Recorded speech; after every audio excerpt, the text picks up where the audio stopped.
السلام علیکم ورحمۃ اللہ وبرکاتہ۔ محترم عزیزوں اور دوستو،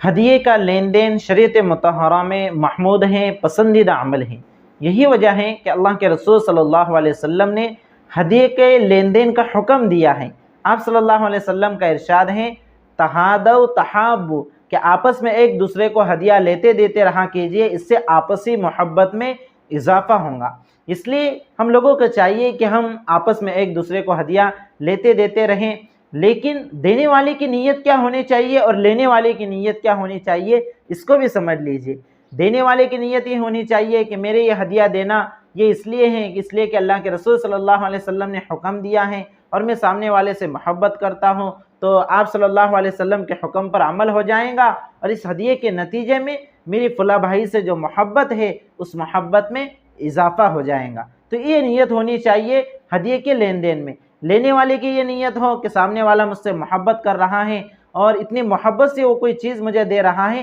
تو وہ اسے حقارت کی نگاہ سے،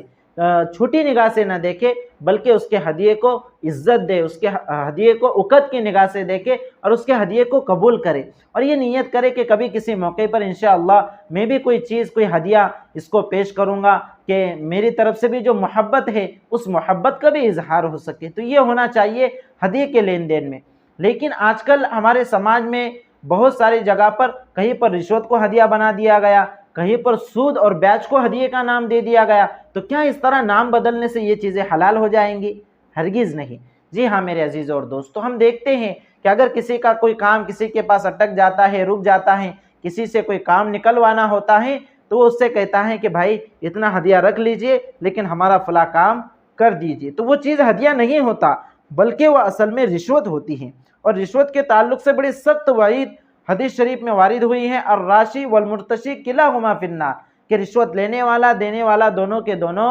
جہنم میں جائیں گے، دونوں کے لیے جہنم کی وعید سنائی گئی ہے۔ اس لیے رشوت کو ہدیہ قرار دینا اور ہدیہ نام اس کا رکھ دینا اس کے حلت کے لیے یہ کافی نہیں ہے، اس کی وجہ سے یہ حلال اور جائز ہونے والی نہیں ہے، یہ رشوت کسی بھی صورت میں جائز نہیں ہے۔ اب دوسری صورت جس میں رشوت کو سود اور بیاج بنا دیا گیا ہے، وہ کون سی صورت ہے؟ میرے عزیزوں اور دوستو، ہمارے علاقے میں جب کسی کے یہاں پر شادی ہوتی ہے، نکاح ہوتا ہے، تو دلہا دلہن کو رشتہ دار، دوست احباب یہ تحفے تحائف اور ہدیے پیش کرتے ہیں، کوئی برتنوں کی شکل میں، کوئی کپڑوں کی شکل میں، اور کوئی نقد روپیوں کی شکل میں۔ تو اچھی چیز ہے کہ بھئی ہدیہ دلہا دلہن کو پیش کرنا چاہیے، بغیر کسی دن کے التزام کے، کسی خاص موقع کا التزام کرنے کی کوئی ضرورت نہیں ہے۔ شادی کے پہلے بھی دے سکتے ہیں، شادی کے بعد بھی دے سکتے ہیں، ایسا کوئی ضروری نہیں ہے۔ اور اس نیت سے دینا چاہیے کہ بھئی فلاں شخص ہیں، اس سے ہماری رشتہ داری ہے، اس سے ہمارا تعلق ہے، محبت ہے، تو اس محبت میں اضافہ ہو اور ہماری رشتہ داری کا حق ادا کرے، اس نیت سے دینا چاہیے۔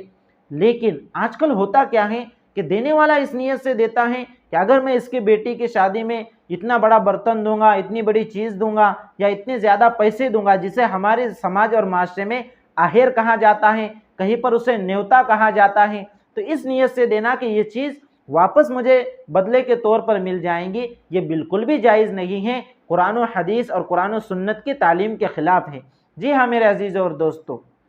قرآن کریم میں اللہ رب العزت کا ارشاد ہے، وَلَا تَمْنُن تَسْتَكْثِرْ، کہ کوئی اس نیت سے احسان نہ کرے کہ وہ زیادہ وصول کرے۔ اس آیت کی تفسیر میں، یہ سورہ مدثر کی آیت نمبر 6 ہے، اس آیت کی تفسیر میں مفسرین نے لکھا ہے کہ کوئی دوسرے کو اس نیت سے ہدیہ اور تحفہ نہ دے کہ واپسی میں وہ اس سے زیادہ ہدیہ اور تحفے وصول کریں گا۔ اگر کوئی اس نیت سے کسی کو ہدیہ اور تحفہ دیتا ہے تو یہ جائز نہیں ہے، صحیح نہیں ہے، درست نہیں ہے۔ اس لیے ہدیہ دیتے وقت یہ نیت ہونی چاہیے کہ اس سے ہمارا تعلق ہے، رشتہ داری ہے اور یہ ہمارا دوست ہے، تو یہ ہمارے ہدیہ دینے کی وجہ سے اسے خوشی ہوں گی، ہماری محبت میں اضافہ ہوگا۔ اللہ کے رسول صلی اللہ علیہ وسلم نے ہدیہ دینے کا حکم دیا ہے، تو اس نیت سے دینا چاہیے۔ یہ نیت نہ ہو کہ واپسی میں سامنے سے بھی وہ بھی مجھے کوئی نہ کوئی چیز واپس کرے گا، یہ چیز بالکل غلط ہے۔ جی ہاں میرے عزیز اور دوستو، یہی وجہ ہے کہ آج کل جو ہماری طرف شادیاں اور نکاح وغیرہ کے پروگرام ہوتے ہیں، وہاں پر باقاعدہ ایک آدمی رجسٹر لے کر بیٹھا ہوا ہوتا ہے